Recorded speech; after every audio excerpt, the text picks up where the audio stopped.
हाय दोस्तों, स्वागत है आपका इस YouTube channel PM study centre में। तो आज के इस वीडियो में हम देखेंगे क्लास 12 हिंदी के कुछ महत्वपूर्ण टॉपिक, जिसमें हम शब्द युग्म को देखेंगे। देखिए, शब्द युग्म बोर्ड एग्जाम में प्रति वर्ष पूछा जाता है, हर साल पूछा जाता है। इस वर्ष के भी बोर्ड एग्जाम में पूछा जाएगा, वो भी 2 अंक में। देखिए, आपसे बोर्ड एग्जाम में 2 शब्द युग्म पूछे जाएंगे और वो भी एक एक अंक में। यदि आपको विश्वास नहीं है तो चलिए मैं यहाँ पर दिखा रहा हूँ, जो कि ये पिछले वर्ष का ही पेपर है। देखिए, इसमें हमारा प्रश्न रहा है यहाँ पर कि निम्नलिखित शब्द युग्मों का सही अर्थ चयन करके लिखिए।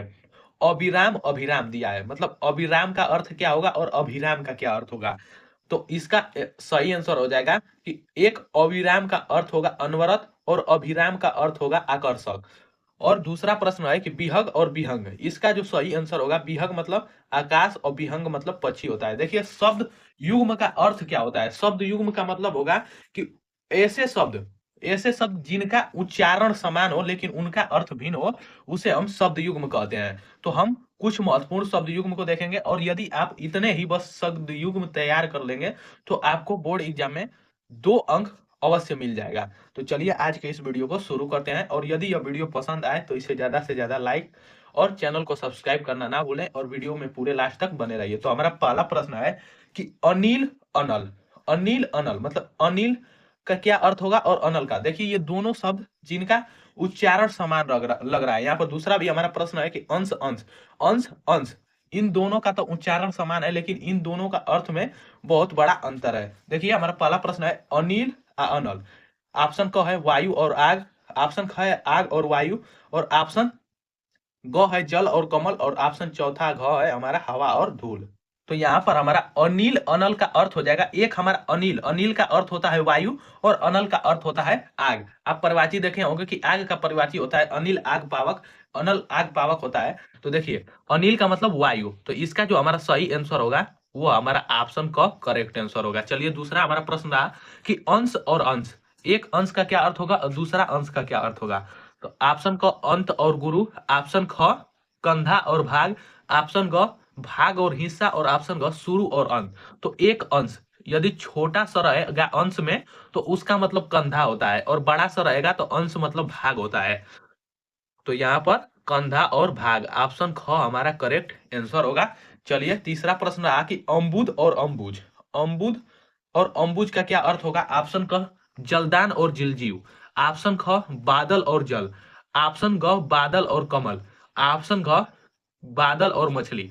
तो एक अम्बुद, अम्बुद का मतलब होता है बादल। देखिए, जिसके अंत में दो आ जाए तो वो हमारा बादल का पर्यायवाची शब्द होता है, और जिसके यहाँ पर अंत में जो आ जाए तो ये हमारा कमल का पर्यायवाची शब्द है। जैसे नीरज पंकज ये सब आ जाए तो ये हमारा कमल का पर्यायवाची शब्द होता है। तो अम्बुद और अम्बुज, ये इसका जो सही आंसर हो जाएगा वो बादल और कमल, ऑप्शन ग हमारा करेक्ट आंसर होगा। देख सकते हैं आप बोर्ड एग्जाम में कितनी बार यह प्रश्न पूछा जा चुका है। चलिए, अगला प्रश्न हमारा रहा कि सूत और सूत, सूत असूत हमारा दोनों जो शब्द है उनका उच्चारण तो सेम है लेकिन इनका जो अर्थ है वह भिन्न भिन्न है। सूत असूत, ऑप्शन क पुत्र और पिता, ऑप्शन ख धागा और सुरमा, ऑप्शन ग पुत्र और सारथी, ऑप्शन घ पिता और पुत्र। तो जो इसका करेक्ट आंसर हो जाएगा सूत और सूत का, तो एक सूत मतलब छोटा सू रहेगा तो वो हमारा पुत्र होगा, और बड़ा सू रहेगा तो उसका मतलब सारथी। तो सूत और सूत का जो सही आंसर होगा वो हमारा पुत्र और सारथी होगा। अगला है हमारा 5 नंबर प्रश्न कि जलद, जलज और जलद, इसका क्या अर्थ होगा। तो जल लेने और जल देने वाला, ऑप्शन ख कमल और बादल, ऑप्शन ग आकाश और पताल, और ऑप्शन घ जल जलमग्न और जलाशय। तो देखिए, मैं अभी आपको अगले प्रश्न में ही बताया था कि जिसके अंत में जो आ जाए वो हमारा कमल का होता है पर्यायवाची, और दो आ जाए तो यहाँ पर बादल। तो ये हमारा हो जाएगा कमल और बादल, ऑप्शन ख करेक्ट आंसर। अगला प्रश्न रहा हमारा कि 6 नंबर की अभिराम और अभिराम, अभिराम और अभिराम दोनों का हमारा उच्चारण तो सेम है लेकिन अर्थ भिन्न भिन्न है। पहला है आंसर कि लगातार और रुचिकर, ऑप्शन ख है बिना रुके और सुंदर, ऑप्शन ग है अनवरत और आकर्षक, ऑप्शन ग है सुंदर और आकर्षक। तो जो अभिराम और अभिराम का सही आंसर है, अभिराम का मतलब होता है अनवरत और अभिराम का मतलब होता है आकर्षक। तो ये ऑप्शन ग करेक्ट आंसर। अगला प्रश्न रहा कि असक्त और आसक्त, इसका जो सही आंसर है शक्तिहीन और मोहित, ऑप्शन ख कंजूस और साधु, ऑप्शन ग निर्बल और मोहरहित, और ऑप्शन ग जो है बलवान और सख्त। तो जो इसका सही आंसर होगा वह अशक्त और आसक्त का मतलब शक्तिहीन और मोहित। 8 नंबर प्रश्न है कि स्वर्ण और स्वर्ण, देखिए दोनों का तो यहाँ पर उच्चारण सेम है, लेकिन एक हमारा स्वर्ण जो होता है सोना वाला, उसमें हमारा आधा स होता है, और एक स्वर्ण है जिसमें पूरा स है। तो एक स्वर्ण का मतलब हमारा होगा सोना, और दूसरे जो स्वर्ण का अर्थ होगा वो हमारा होगा उच्च जाति। तो यहाँ पर स्वर्ण और स्वर्ण का हो जाएगा सोना और उच्च जाति। ऑप्शन हमारा घ करेक्ट आंसर। चलिए अगले प्रश्न को देखेंगे। 9 नंबर हमारा प्रश्न रहा कि अंश और अंशु, देख सकते हैं आप बोर्ड एग्जाम में कितनी बार पूछा जा चुका है। और यदि आप, मैं जितने यहाँ पर शब्द युग्म बता रहा हूं, इतने को यदि आप तैयार कर लेंगे तो आपके बोर्ड एग्जाम में अच्छे अंक आ सकते हैं, आप 2 नंबर जरूर पा सकते हैं हिंदी व्याकरण में। तो चलिए अंश और अंशु, इसका क्या अर्थ हो जाएगा? तो ऑप्शन क भाग्य और सूर्य, ऑप्शन ख सूर्य और भाग, ऑप्शन ग भाग्य और किरण, और ऑप्शन घ भाग्य और वरुण।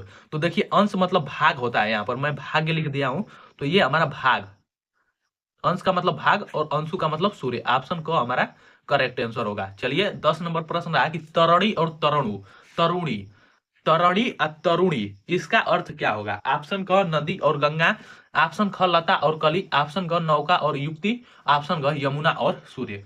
तो जो तरणी का अर्थ होता है वो हमारा, तरणी का मतलब यहाँ पर नौका होता है, और तरुणी का मतलब युक्ति, योजना। तो यहाँ पर हमारा हो जाएगा ऑप्शन ग करेक्ट आंसर, नौका और युक्ति। अगला प्रश्न है कि प्रणय और परिणय, प्रणय और परिणय का अर्थ क्या होगा?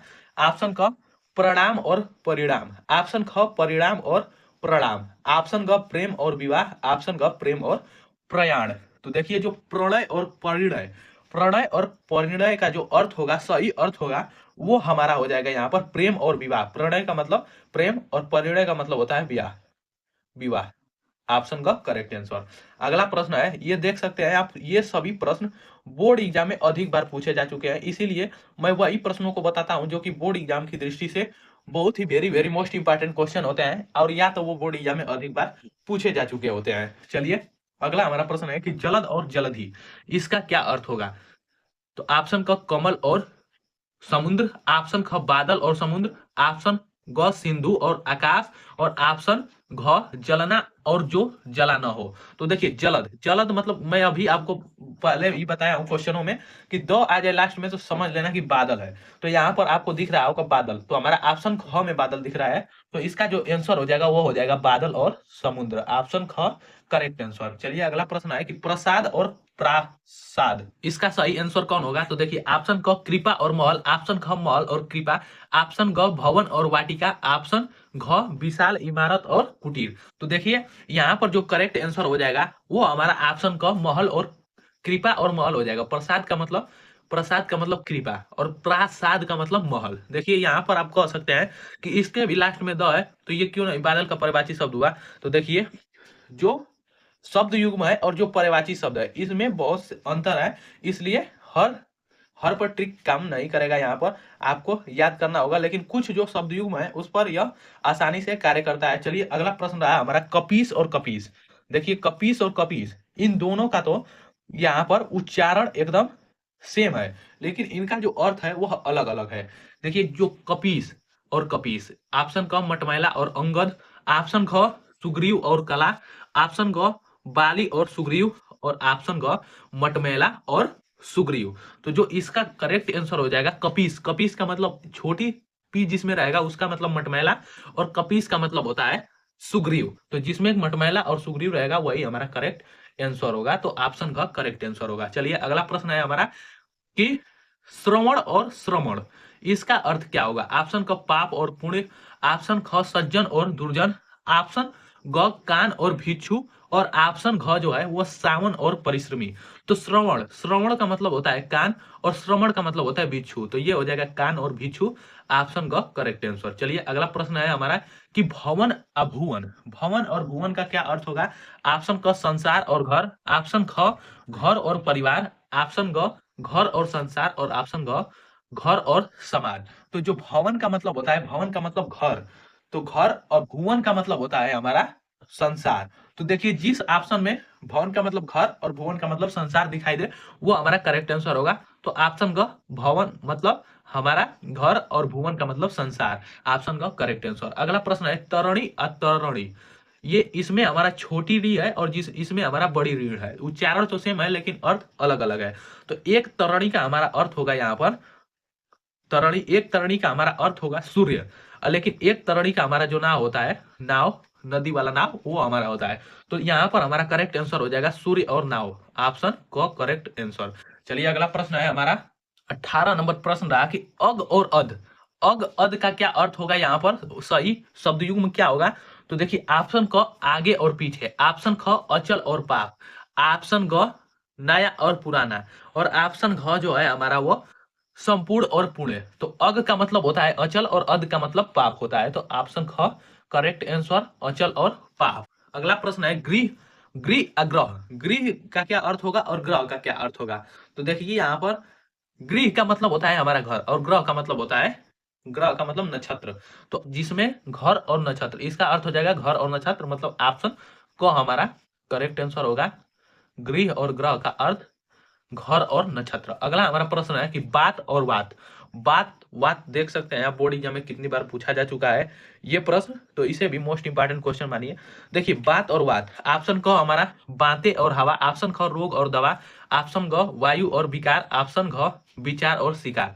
तो बात और वात का मतलब होता है बातें और हवा, ऑप्शन क करेक्ट आंसर। चलिए अगला प्रश्न है हमारा यहाँ पर कि प्रथा और प्रथा, प्रथा का क्या अर्थ होगा और प्रथा का क्या अर्थ होगा। ऑप्शन क तरीका और परंपरा, ऑप्शन ख अर्जुन और कुंती, ऑप्शन ग विशाल और पृथ्वी, और ऑप्शन घ रीति रिवाज और कुंती।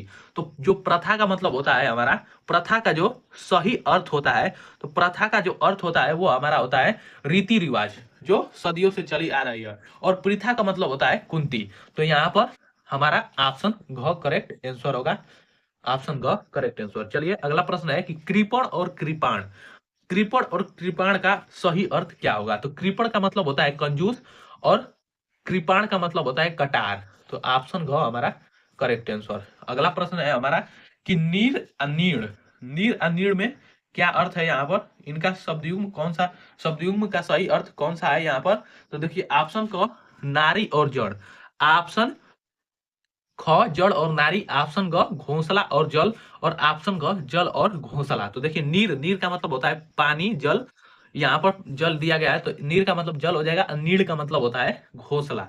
तो यहाँ पर जल और घोंसला अर्थात ऑप्शन घ हमारा करेक्ट आंसर होगा। अगला प्रश्न है कि छात्र और छात्र, देखिए दोनों हमारा छात्र ही उच्चारण आ रहा है लेकिन हमारा शब्द अलग अलग है, तो इसका अर्थ भी अलग अलग होगा। ऑप्शन क छत्रीधारी और विद्यार्थी, ऑप्शन ख विद्यार्थी और नेत्र, ऑप्शन ग क्षत्रिय धर्मी और विद्यार्थी, ऑप्शन घ विद्यार्थी और क्षत्रियोचित। तो देखिए छात्र का मतलब होता है विद्यार्थी पढ़ने वाला, और छात्र एक छात्र का मतलब जिसमें क्षत्रिय छ उसका क्या अर्थ होगा, तो उसका होगा क्षत्रियोचित। तो इसका करेक्ट आंसर होगा कि विद्यार्थी और क्षत्रियोचित। ऑप्शन अगला है हमारा प्रश्न है कि कुल और कुल, देख सकते हैं बोर्ड एग्जाम में कितनी बार यह प्रश्न पूछा गया है, यह शब्द युग्म पूछा गया है, आप इसे जरूर तैयार कीजिए। कुल और कुल, इसका सही आंसर है वंश और किनारा, ऑप्शन ख सब और आवाज, ऑप्शन ग ध्वनि और शीतल, और ऑप्शन ग वंश और पृथ्वी। तो देखिए कुल, कुल का मतलब होता है हमारा वंश।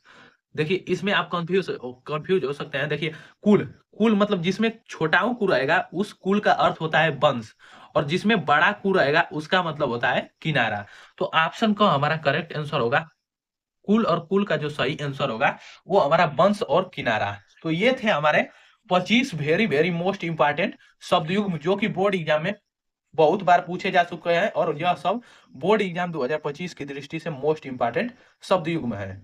तो आज के इस वीडियो में बस इतना ही, मिलते हैं नेक्स्ट वीडियो में। और यदि यह वीडियो पसंद आए तो इसे ज्यादा से ज्यादा लाइक शेयर और चैनल को सब्सक्राइब करना ना भूलें, और वीडियो को पूरे लास्ट तक देखने के लिए बहुत बहुत धन्यवाद। और यह मान चलिए कि आपके बोर्ड एग्जाम में जो शब्द युग्म पूछा जाएगा इसी में से पूछा जाएगा, और यदि आप इतना तैयार कर सकते हैं तो आप बोर्ड एग्जाम में अच्छे अंक प्राप्त कर सकते हैं। तो वीडियो को पूरे लास्ट तक देखने के लिए बहुत बहुत धन्यवाद।